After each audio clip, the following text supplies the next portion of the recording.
Mesdames, Messieurs, peuple africain, peuple d'Afrique francophone, Éric Zemmour joue-t-il au Charles Martel contre les Africains? Et pour combien de temps encore? Éric Zemmour, c'est comme quelqu'un qui est en train de tirer la balle sur la cheville de la France, sur son précaré, sur ce qui fait de la France son rang mondial actuel. Et donc, ce que je vais vous démontrer. C'est intéressant ce que Éric Zemmour est en train de faire, parce que nous avions observé cet individu qui a pris un peu de zèle, d'arrogance, nous s'attaquons d'abord aux Noirs, puis aux Africains, puis maintenant l'Afrique francophone. Et donc, ce que je vais vous expliquer. Et pourquoi? Mesdames, Messieurs, d'abord, qui est Éric Zemmour? Éric Zemmour, c'est un intellectuel qui fait partie des courants néo-contestataires. D'abord, qu'est-ce qu'un intellectuel? Un intellectuel, c'est un lettré libre, engagé ou dégagé. Il peut être engagé à une cause qu'il trouve juste, digne et légitime et voire civilisationnelle d'ailleurs. Il peut être dégagé parce qu'il est à la fois engagé et pas engagé. Donc on peut s'engager à une cause, mais pas rester définitivement comme borné à une cause. Donc c'est les raisons pour lesquelles un intellectuel, on peut tout à fait le définir comme un lettré engagé ou dégagé. Engagé, c'est qu'il est engagé jusqu'à la fin de sa vie sur un positionnement, ou dégagé, il peut s'adapter. Donc en réalité, un intellectuel, c'est un lettré libre ou dégagé qui fait part de ses analyses, de ses points de vue sur des problématiques et des enjeux plus ou moins partagés. Mais pour ma part, en tant qu'intellectuel, moi je devais toujours dire que pour être intellectuel, il faut toujours aussi placer sa conscience au-dessus de l'appartenance. Ce que je définis moi, ma liberté de conscience. Donc, en résumé, Éric Zemmour, c'est un intellectuel français et qui est des courants néo-contestataires, positionnés plutôt à droite. Mesdames, Messieurs, bon, pour le reste, en ce qui concerne ces points de vue, plus ou moins partagés, j'ai toujours en moi laissé libre cours à cet individu. Et pourquoi? Parce que on est au cœur de la liberté d'opinion, la liberté de penser, la liberté d'expression et d'association. Donc interdire qu'Éric Zemmour puisse diffuser son poison, sa haine contre les Africains, parce qu'il faut le dire, c'est connu de tous les intellectuels africains, et aujourd'hui même francophones, qu'Éric Zemmour c'est un pire raciste. Et donc on le sait, on est bien informé pour les rangements encore sur la prise de la France-Afrique, mais tout ne va pas encore rester aussi longtemps. C'est les raisons pour lesquelles j'ai dit non. Éric Zemmour, en attaquant aux Africains francophones, et pour combien de temps encore? Donc nous allons rentrer au cœur du sujet. Et donc pour rentrer dans le sujet, je vous informe que je préfère être un con qu'un imbécile.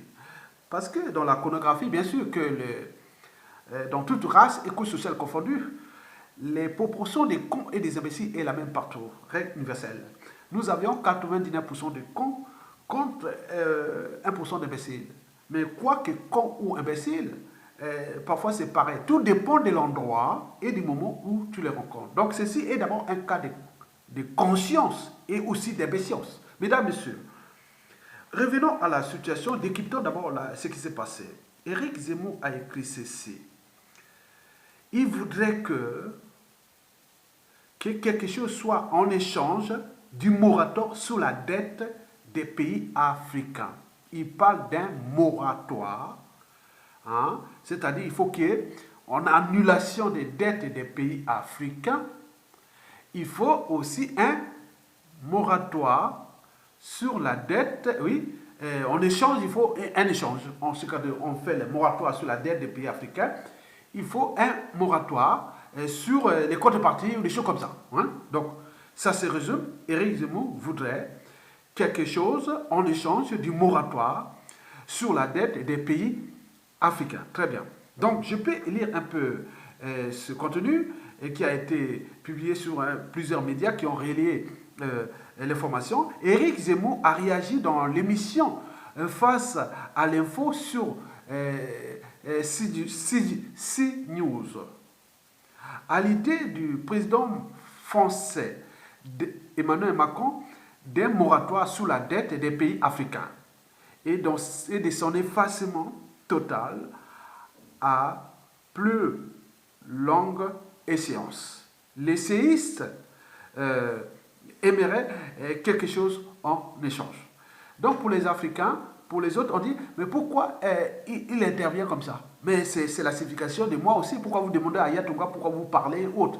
Éric Zemmour, c'est un citoyen français, il a les droits et devoirs envers sa nation. Comme moi, Congolais et autres. Donc, on est là. Il est européen, il est français, il défend la France et l'Europe. Et vous, si vous laissez les micros aussi à ces genres d'individus, vous détruisez, et voilà. Donc, il est monté en puissance sur les trucs anti-noirs, anti-blancs, anti-blancs, anti-blancs, anti-blancs. On est rentré dans une machine à laver, ça ne s'arrête pas. Bon, vous avez tout compris. Donc, lors de son allocution du 13 avril 2020, Emmanuel Macron a proposé une initiative d'annulation de dettes massives des pays africains. Et afin d'aider le continent aux prises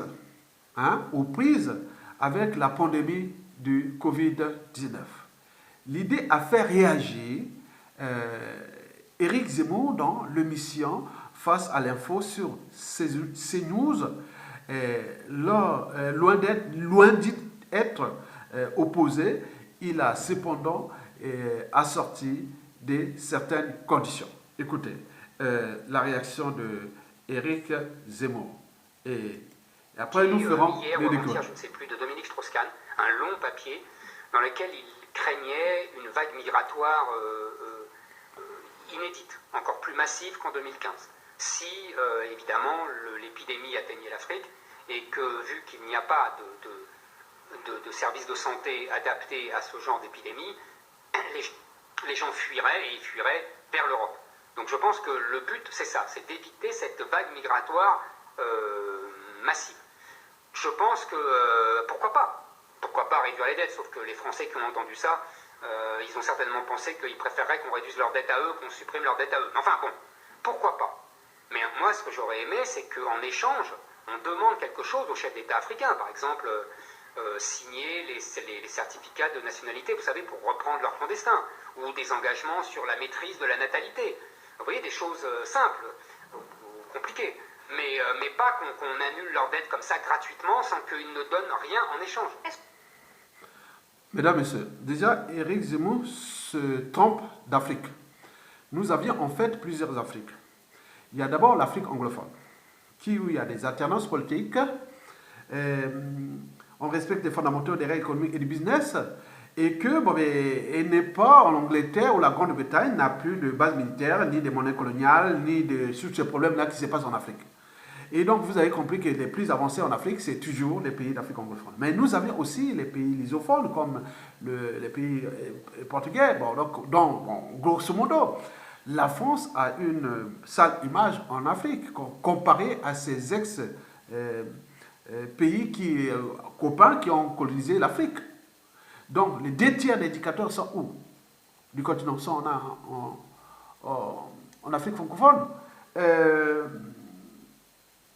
2/3 de la dette des pays surendettés en Afrique sont toujours d'Afrique francophone. Et on peut en ajouter tout. Donc, pour ne pas alimenter aussi les tensions. Je vais d'abord lire un message, une réaction d'un individu qui a bien écrit. Il a écrit quoi? Il a dit ceci. Si je retrouve la réaction, il me semble qu'elle est... Bon.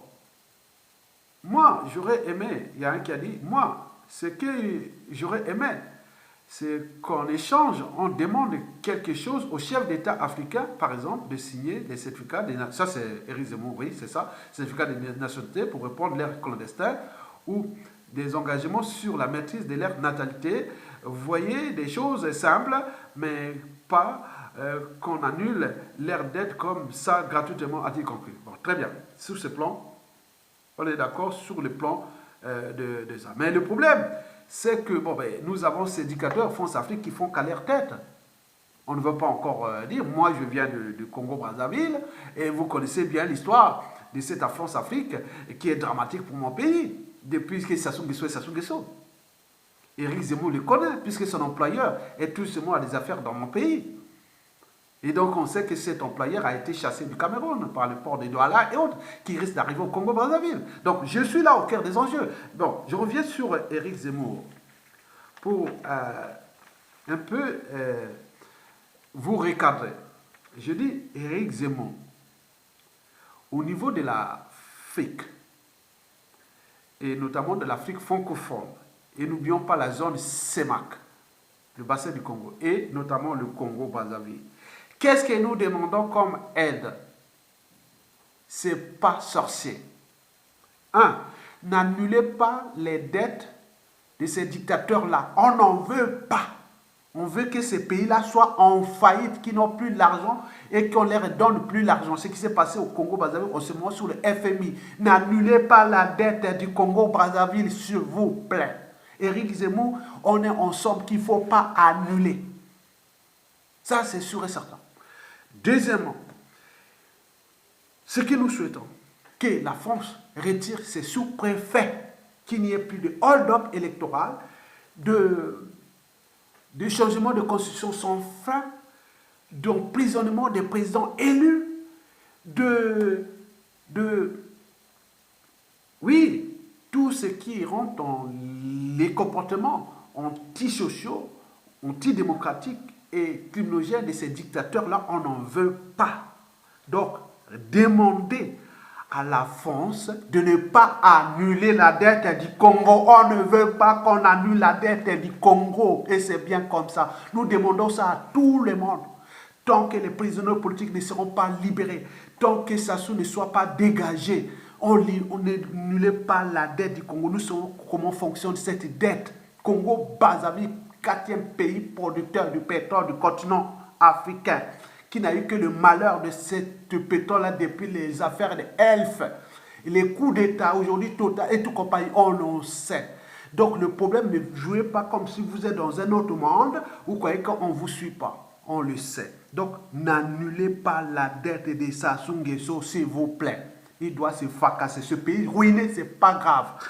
Deuxièmement, retirez-nous vite ces sous-préfets ou ce sous-téton négrier. Et donc, à ce moment, nous pourrons retourner ensemble. Et ça doit se faire à l'échelle de la zone francophone qui devient le problème de l'Afrique. Et c'est d'ailleurs le premier pourvoyeur aujourd'hui d'immigration vers l'Occident. Constatez depuis la Grèce, les Italiens, ils en savent. Mesdames, Messieurs, le problème qui nous pose cette vidéo de Éric Zemmour, c'est que lui, il oublie que Denis Sassou Nguesso est le problème du Congo et que Denis Sassou Nguesso est le pion de la France-Afrique et qu'il sait bien que ce qui se passe au Congo est une tragédie à cause d'un individu qu'on a placé là, qu'on lui a donné les moyens de renseignement, les moyens de violence, les moyens, tous les moyens qu'on lui a imposés. On lui a imposé, on lui a donné ça pour fracasser son pays. Le Congo est ruiné, détruit, surendetté pour rien, un riche pays. Et vous venez parler de quoi l'immigration? Souvenez-vous, monsieur Éric Zemmour, si vous avez au moins un cerveau, une âme et une conscience, vous êtes raisonnable. Vous savez bien que le Congo, avant Sassou Nguesso, n'immigrait pas. Les Congolais de Brazzaville venaient ici pour étudier et ils repartaient. Depuis qu'on a maintenu ce dictateur-là, par la force et par tous les moyens, il fut ramené au pouvoir par Jacques Chirac, puis reconduit par Nicolas Sarkozy, et François Hollande, et Macron voulait le juger. Et le problème, c'est ce que je vais vous expliquer, c'est que le système-là est arrivé à bout de souffle. Eh bien oui. Et pourquoi? Parce que déjà, Aimé Césaire, qui disait quoi? le malheur de l'Afrique est d'avoir rencontré la France. Je dis non, non, non, non, non. C'est bien, c'est tué à une époque donnée, bien sûr. Mais aujourd'hui, le malheur à venir de la France, c'est d'avoir entretenu cette France-Afrique liberticide, antidémocratique, antisociale, criminogène et confiscatoire et prédatrice de ses ressources. Et que trop de France-Afrique tue la France-Afrique, trop de prédation tue la prédation, trop d'humiliation tue l'humiliation. C'est un climat de méfiance générale et qui se passe entre la France et son précaré comparé aux autres pays, ex-pays colonisateurs. Et regardez-vous, Éric Zemmour, faites vos études d'opinion. Et regardez comment, en dehors de ces racistes primaires contre les Blancs qui peut se passer en Afrique. Mais en termes de conscience, faites vous-même vos sondages d'opinion africaine. Comparez, prenez l'Angleterre, le Portugal, l'Italie, la France, l'Allemagne. Comparez tous ces pays, ex-pays colonisateurs. Trouvez là où il y a la bonne image en Afrique. Vous allez voir que la France arrive au dernier. Et pourquoi? Vous avez tout compris? C'est vos propos qui, à côté des officines politiques intellectuelles et autres africains qui sont aujourd'hui pris dans le piège ou dans une machine à laver de notre France-Afrique qui est là qu'on cherche à s'enfoncer pour se transformer. Parce que chaque fois que vous lancez ce genre de polémiques, bien sûr que vous êtes un contestataire, mais vous donnez des idées à d'autres qui vont certainement se retourner contre la France parce que je vous dis que le processus est engagé parce que déjà, vous le connaissez déjà historiquement, déjà à la conférence de Berlin de 1885, c'était quoi? Le partage de l'Afrique. Arrivé au colonialisme, après arrivé la Première Guerre, Deuxième Guerre mondiale. À la fin de la Deuxième Guerre mondiale, qu'est-ce qu'il y a eu? Le partage du monde. Et on avait donné un rôle à la France de gendarme de l'Afrique.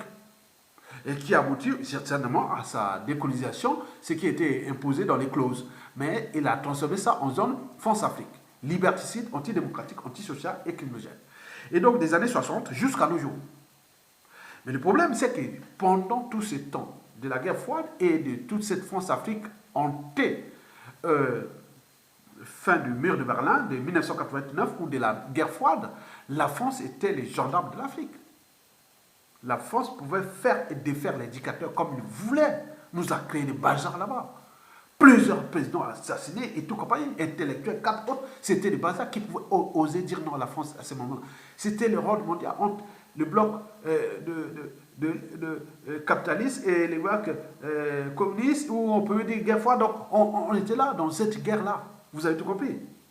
Mais depuis déjà 30 ans déjà, depuis 1990 à 2020, la France, aujourd'hui en Afrique, ne tient qu'à 10% de son rang mondial. En Afrique, de son influence. Il reste que 10%. Mais pourquoi? Il faut d'abord chercher des facteurs endogènes et exogènes. Les contraintes et les bouleversements et autres. Mais vous n'avez pas pensé ça. Déjà, je peux vous donner un peu d'éléments. Déjà, c'est que, bon, déjà l'arrivée de la culture globale, les Africains sont de plus en plus éveillés et autres. Et deuxièmement, il y a eu les déplacements des centres de décision qui sont en train de se transformer vers l'Est et tout compagnie. Et n'oublions pas que les Africains ont compris leur histoire et beaucoup commencent à prendre cette histoire que la France devient le problème. Si elle ne se transforme pas, nous avons fait beaucoup de vidéos pour alerter, mais c'est comme si dans un mur. Parce que, pourquoi? Parce que vous n'êtes pas décolonisé dans votre mentalité. Les Italiens ont dit, la France, décolonisez-vous dans la tête.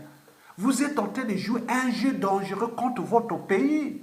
Marine Le Pen, déjà, en 2017, pendant les présidentielles, avait signé un accord avec la résistance congolaise de Brazzaville de mon pays contre la dictature de Sassou. Et Marine Le Pen avait d'ailleurs dit que si je deviens président, Sassou dégage. Bien sûr que, bon, on le sait bien qu'on ne peut pas être juge et avocat, mais l'idée était là. Et d'ailleurs, et tous les mouvements des Sables ne vont plus pas soutiennent la résistance congolaise contre la dictature de Sassou Nguesso. On est dans un processus. Pourquoi vous alimentez encore la haine qui peut entraîner notre problème? Parce que le problème de l'Afrique, vous connaissez tout ce qui est des rapports entre la France et l'Afrique, et notamment l'Afrique francophone. La France est dépendante de l'Afrique francophone. Ce n'est pas des aides qu'on en veut. On n'en veut pas, on ne veut ni aide ni annulation. Il y a des bons gestionnaires. Ça veut dire dégagez-nous, retirez-nous tout ça. Nous allons négocier, voir qu'est-ce qui est arrivé de ces dettes. Pourquoi les pays aussi riches se retrouvent avec des dettes qui ne cessent de gonfler, qui ne cessent d'humilier les Africains, parce qu'ici en France, et notamment Éric Zemmour, qui pense sa liberté d'intellectuel ou de citoyen tout à fait logique, et je partage, je ne pourrai jamais être ni en conscience réfractaire contre votre liberté d'opinion, de pensée et autres. Bien au contraire, on est là pour employer, pour être dans l'esprit contradictoire. Mais vous imaginez que la France a perdu son influence en Afrique et va perdre tout au long de ce 21e siècle. L'Afrique, les espaces sont encore infinis, les technologies sont disponibles partout, et l'Afrique va atteindre 1 milliard d'habitants, déjà 1 milliard, et vous râlez sur l'Afrique pour seulement peut-être 1, 2, 3 millions d'Africains en Europe sur les milliards, alors que en termes de rapport équilibre entre ce que vous faites, la captation en Afrique, vous captez presque 80% des ressources africaines. En retour, les Africains ne retiennent que l'immigration et pas grand-chose. En plus, ils viennent apporter les valeurs ajoutées des main-d'œuvre qualifiées ou pas, ou autres. Vous vous râlez pour ça. Donc, Éric Zemmour, je vous dis au plus profond de vous-même, dites à ne répéter plus ce genre de bêtises. Parce qu'à l'échelle déjà européenne, la France n'est plus seule. Il y a eu le Brexit. Donc, beaucoup cherchent à aller vers l'Afrique. L'Allemagne et l'Italie jouent solo, mais ils cherchent aussi. Donc la France est perdue avec le coronavirus. Comment la France va-t-elle aider l'Afrique alors qu'elle-même a des dettes énormes, alors qu'on leur demande de laisser le franc CFA et que les Africains puissent avoir leur propre monnaie, surtout dans la zone francophone, il tient. Et que beaucoup de journaux du monde entier ou allemands ont dit que la France prend chaque année 900 milliards de dollars en titre de franc CFA. Mais c'est énorme. Coupez ça, c'est fini. La France se descend. Donc arrêtez de divertir les uns et les autres. Trouvons les mécanismes de sortie de cet état de crise France-Afrique, comme la vie à bicyclette, comme disait Albert Einstein, que la vie, le monde que nous vivons, c'est comme la vie à bicyclette. Pour garder l'équilibre, il faut avancer. Ne venez pas utiliser la haine, parce que ce que vous faites là, vous êtes en train de détruire l'Afrique. Détruire l'Afrique francophone. C'est-à-dire, en détruisant l'Afrique francophone, vous détruisez la France. Parce qu'aujourd'hui, les relations sont incestueuses et dépendantes des deux côtés. Mais les gens là-bas cherchent à s'affranchir là. Mais la France est là. Non, non, je ne vous laisse pas. Je viens vous aider, mais aider quoi? La France a encore quel levier aujourd'hui pour aider l'Afrique? Avant tout, il y avait ces instances de gouvernance globale, dont le FMI, qui n'est plus sous le contrôle de la France, il est le contrôle des protestants anglo-saxons. D'où le blocage des Sassou et autres qui n'ont pas eu l'annulation de la dette de manière récurrente. Déjà, nous, au Congo-Brazzaville, en 1986, le pétrole coulait à flot, un pays de 2,5 millions d'habitants. Et on était au programme d'ajustement structurel du FMI. 1988, pareil, on rentre au programme d'ajustement structurel renforcé. On se dit comment ça se passe. C'est que tous les margots du pétrole qui se traduit en pétro-CFA ou en pétro-dollar, c'était que pour eux, c'est-à-dire pour un côté, pour l'éducateur, pour qu'il se maintienne en pouvoir avec ses moyens de sécurité, pour se mettre sa propriété privée ou de tout ce qui est de son pouvoir. Deux, ils donnaient à la France-Afrique pour les financements occultes des partis politiques et des mallettes et valises africaines et de tous ces passe-droits, des conseillers qui n'ont même pas de... Et oui, vous parlez de Dominique Strauss-Kahn, et on connaît bien ce qu'il a fait avec sa société, avec le Congo, qui s'est enrichi ces derniers temps, depuis qu'il est sorti du FMI. Donc on le connaît, nous on connaît au Congo, on connaît qui est Dominique Strauss-Kahn. Bon, pourquoi vous venez mélanger des trucs comme ça que vous ne maîtrisez pas? Mais si vous jouez ces jeux-là, mais il y a une dynamique qui est déjà du Congo, de la zone CEMAC, de l'Afrique qui se dessine. Et donc vous jouez là contre la France. En réalité, vous êtes l'ennemi de la France. Vous êtes l'ennemi de la France, Éric Zemmour. Je vous dis, vous êtes l'ennemi de la France. Jouez la polémique, très bien. Hein? Au moment que vous faites ça, vous voyez ce qui s'est passé avec Bolloré au Cameroun, avec le port des dollars, on l'a retiré, la gestion de ce port, qui est aussi votre employeur de 6 news. Et voilà, il est arrivé au Congo-Brazzaville, à tout instant, ça se tombe. Donc vous voyez quoi? Vous croyez, les technologies sont disponibles partout. Les ressources encore, nous avions. Les Africains à l'échelle congolaise vivent librement et dignement sans les tyrans. Ils en ne viendront pas. Le problème d'immigration que vous parlez est imaginaire. Parce que vous croyez que maintenant les monstres là-bas qui détruisent leur peuple et que les gens ont besoin de liberté, non, on y va là-bas. Encouragez d'ailleurs, allez-y, puisque le problème c'est l'Occident et notamment la France. Et donc, allez là-bas, c'est ça. Ce qui dérange beaucoup des gens qui ont été intégrés ici, qui sont depuis les années et autres, ça devient un souci. Donc, comment se transformer? Pour se transformer, ce n'est pas sorcier. Éric Zemmour, retenez bien que, il faut savoir que tout ce que vous dites, les vrais intellectuels africains qui agissent pour l'Afrique d'aujourd'hui et de demain, ils savent bien que vous êtes un raciste, que vous jouez contre les enjeux de la France en Afrique francophone, et c'est très bien comme ça. Il faut encourager Éric Zemmour à alimenter cette haine parce que ça agite les émotions, ça agite les reculs, et c'est bien comme ça. Continuez votre travail, et c'est bien pour la France comme ça. Deuxième problème, c'est-à-dire, nous n'avons pas besoin de l'annulation de ces dettes. Dès que les sous-préfets l'avont tombé ou les gens l'avont tombé, nous allons voir qu'est-ce qui est arrivé de ces dettes. Parce qu'on a au moins un cerveau et on peut savoir. Et troisièmement, il faut voir comment nous allons nous transformer avec cette culture. Déjà, la France et l'Afrique francophone, c'est des dynamiques, parce que le monde de demain sera d'abord le monde des blocs d'abord linguistiques, parce que la France a son précaré qui s'appelle la langue francophone, et qui aujourd'hui l'union des dictateurs. Et d'ailleurs, Alain Bambankou, qui est congolais comme moi, puisqu'on a fait le même lycée, on a eu le même bac, on connaît bien, on était au même quartier, et vous connaissez Alain Bambankou. Et donc, on disait que passer de la francophonie des dictateurs à la francophonie des peuples, où on parle de culture, du savoir, de partage des choses comme ça, c'est l'enjeu. Et la France-Afrique des dictateurs a échoué, puisqu'elle était le problème. La France et l'avenir de la France, oui, le malheur et l'avenir de la France, c'est tout simplement d'avoir entretenu cette francophonie des dictatures et des dictateurs. Et le malheur à venir de la France, c'est aussi tout ce que je vous ai précité en termes d'encouragement à la malgouvernance, aux dictateurs, à des polémiques comme Éric Zemmour, à alerter les donc c'est pas possible. Donc l'histoire entre l'Afrique et la France n'est pas encore terminée, puisqu'il y a le passif qui est déjà date de l'esclavage, du colonialisme, et puis de la France-Afrique, c'est pas encore terminé, l'histoire n'est pas encore terminée.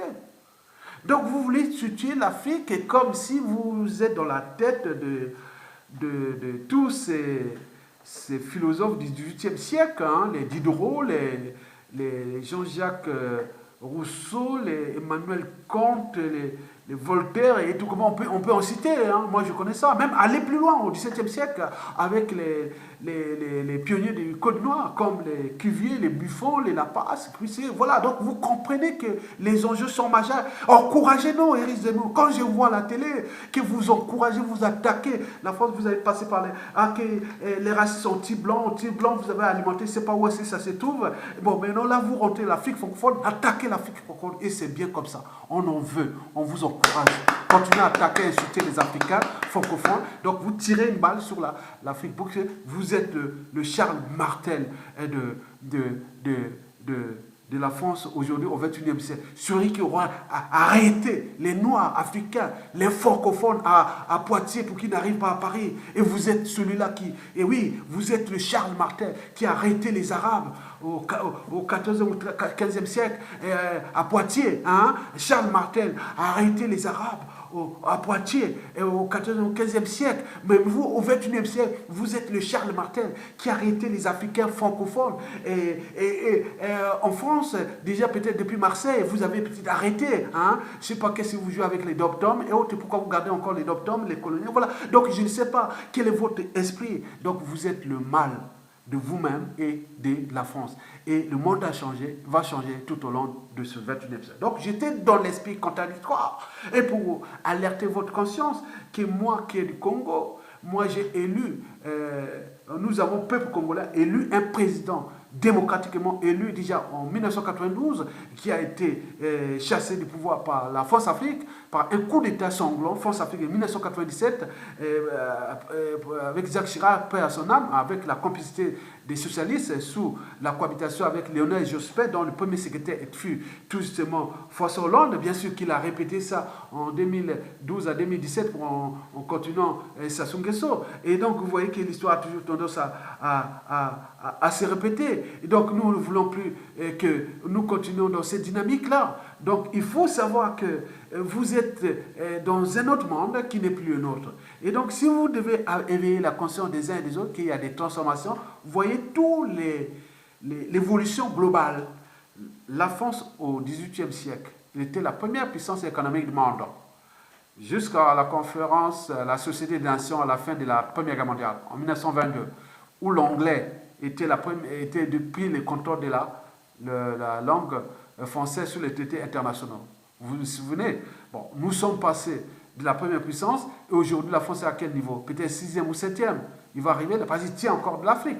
Mais souvenez-vous qu'on est arrivé en 1945, la France est arrivée, il avait cette puissance-là, puisqu'il l'a sauvé, puisque, oui, à cause de quoi? La France libre, Brazzaville, chez moi, hein, là où je suis né, Brazzaville, qui a sauvé la France avec ça, mais avec en retour, ce que vous avez fait. Mais 1960, la France-Afrique, oui, qui est née de l'idée de Houphouët-Boigny, en contradiction avec l'idée de Senghor. Bon, ben donc on voit les conséquences. Donc ce sont des cycles. Arrivé en 1989-90, la France n'était plus le gendarme de l'Afrique. Maintenant, il a continué à monter là parce que le système France-Afrique est dans une impasse.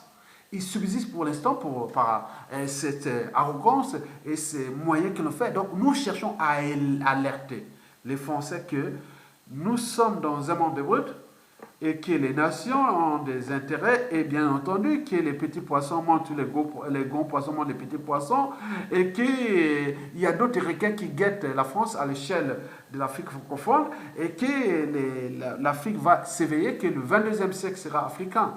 Donc si vous ne comprenez pas ça, vous allez comprendre, parce qu'il y a déjà la fin des cycles des éducateurs, et avec la répartition géographique des Africains partout dans le monde. C'est des diasporas. Et n'oublions pas que les Noirs sont maintenant partout dans tous les continents américains et au niveau européen. Et de ceux qui se transforment là-bas, l'Afrique va se transformer. Parce que nous avons encore un continent qui est encore vierge. Malgré tous les bouleversements, la Terre n'est pas encore finie, elle ne va pas se fracasser. Vous avez eu les moyens des militaires, des forces. Vous n'êtes pas capable de combattre le coronavirus. Et vous venez vous montrer que voilà, donc arrêtez ça. Donc trouvons quelque chose pour sortir de cet état de crise France-Afrique pour que nous puissions avancer ensemble. Donc Éric Zemmour, je vous conclus que moi, je vous regarde comme un humain et autre, mais c'est quelqu'un que, quels que soient les enjeux, ça se trouve que ça tombe ou pas, ou autre qui arrive pour moi, je ne serai jamais vous dire bonjour. Non, je ne pourrais pas vous dire bonjour. Si je salue un endroit ou autre, bonjour comme ça, mais sans rien du tout. C'est bien comme ça, c'est ma conscience. Mais nous, en 2016, on a élu un président qui est démocratiquement élu en 2016, qui a été emprisonné, qui par les conditions de la France-Afrique, vous venez parler des cookies. Donc pour nous, Sassou Nguesso et sa France-Afrique vont laisser déjà des contentieux historiques, parce que ce monsieur-là, il est issu d'une grande tribu, il est de ma tribu, Gérard Mokoko. C'est un cousin. Mais Sassou Nguesso, tribu à côté, mais il a foutu le bazar dans tout le pays. Mais qui dit que les conditions de demain? On cherche à apaiser et responsabiliser les gens pour sortir de cet état de crise. Mais la France-Afrique cherche toujours tous les moyens pour sauver Sassou Nguesso. Et pourquoi? Donc, et sachant qu'ils sont en train de s'enfoncer un suicide. Mais combien de temps vous allez encore continuer à tolérer ça? Donc moi, pour le reste, je voulais simplement dire ça. En profitant, j'en parlerai plus d'Éric Zemmour, parce que je sais qu'au niveau de la diaspora, au niveau des intelligences africaines, congolaises et autres, vous êtes non-événement, vous êtes quelqu'un, voilà, non, il n'y a rien à voir. Bon, vous jouez là parce que c'est ça. Encore des Sassou et des Nguesso. Et tous avec ces Dominique Soxane, avec tous ceux qui sont venus, tous ces Gotha qui sont venus là-bas, quand Sassou Nguesso était des distributeurs automatiques de billets de banque, anciens ministres, anciens députés, anciens présidents de la République, anciens premiers ministres, des top modèles, les sportifs, tout ça, ils sont venus prendre l'argent du Congo. Maintenant, les gars est dans la merde. Le pays en faillite et autres. Vous cherchez à l'aider et dire non, il faut le contrepartie. Non, on ne veut pas. Il faut qu'ils s'enfoncent. L'enjeu est qu'ils foncent. Parce que quand nous avions vu la liste faite par les FMI pour les pays qui on doit annuler ou autre la dette, ce sont des pays responsables. Ce n'est pas le Congo, ni la zone France-Afrique du Congo. Bon, non. Donc, c'est ça. Donc, il y a eu une déprime quand Emmanuel Macron a dit qu'il faut annuler la dette, il faut faire ça. Donc, il y a eu une déprime générale dans tous les Congolais, de la résistance, des peuples congolais. Quand on a vu la liste là, ok. Maintenant, on demande comment ils vont-ils encore faire le moratoire? Avec quoi? Avec la Chine? Pourquoi? Et autres. Et ils disent non, mais si la Chine s'engage à annuler la dette du Congo, une partie de la dette avec Sassou Nguesso, mais c'est une jurisprudence. Donc, demain, nous avons dit non, non, c'était une dette entre eux, ce n'est pas une dette du Congo, une dette publique. Nous, on devait aller négocier ça par la suite. Mais là, la Chine va être piégée parce que demain, ça sera interdit. Vous avez annulé la dette avec Sassou Nguesso qui a joué l'autre. Mais demain, nous n'allons pas prendre, ce n'est pas notre dette, on ne va pas la prendre. Donc, vous avez compris. Donc, la Chine ne va pas l'annuler. Donc, les jeux entre le FMI et les traders, ils ont perdu l'argent puisque le pétrole, 30 $, le baril, ne va pas remonter d'ici 2021 ou 2022, puisque ce qui a été stocké, encore là, il faut le consommer avant que l'économie mondiale puisse se reprendre doucement. Donc, ça se va gérer quoi? Donc, le pays est en faillite parce que l'Algérie n'a pas su diversifier l'économie, tout est en faillite. Maintenant, il n'a plus de levier pour aller emprunter l'argent. Où est-ce qu'ils ont fait? Donc, nous voulons que Sassou Nguesso se casse. Et nous serons heureux, libres et heureux chez nous, sans les tyrans. Et je vous assure qu'un pays de 5 millions d'habitants, un pays aussi riche, je suis sûr et certain, à la suite de Sassou, 1 an, 2 ans, 3 ans après, hein, vous allez voir beaucoup de réémigration des Congolais qui vont repartir là-bas. Donc, l'enjeu est que les dictateurs dégagent, parce que c'est la matière, les dictateurs France-Afrique, c'est la matière qui nourrit l'immigration, le racisme et autres comme ça ici. Donc, laissez-nous libre cours dégager ces dictateurs-là et pour que vous soyez libres ici. Parce que l'enjeu pour nous qui est que le marché, l'économie, les touristes responsables, on se respecte.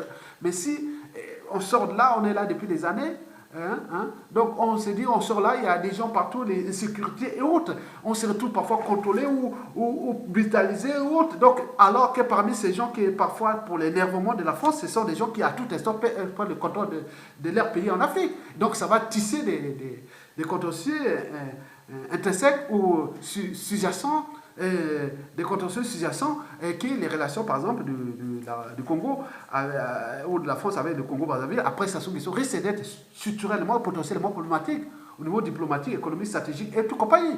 Donc ça ne se passe pas qu'au Congo, c'est toute une dynamique qui se dessine. Donc c'est un processus. Donc moi je vous demande simplement, Éric Zemmour, de parler de l'Afrique comme vous le parlez là. C'est bien parce que beaucoup de gens disent oui, il faut qu'il ait fait ça parce que ça éveille, ça excite. C'est voilà, si vous ne prenez pas conscience de votre continent, de vous, voilà, les individus comme Eric vont vous insulter, vont créer les amalgames, et les négationnistes et plein de choses contre vous. Et c'est bien comme ça. Et je termine par là. Et merci à vous.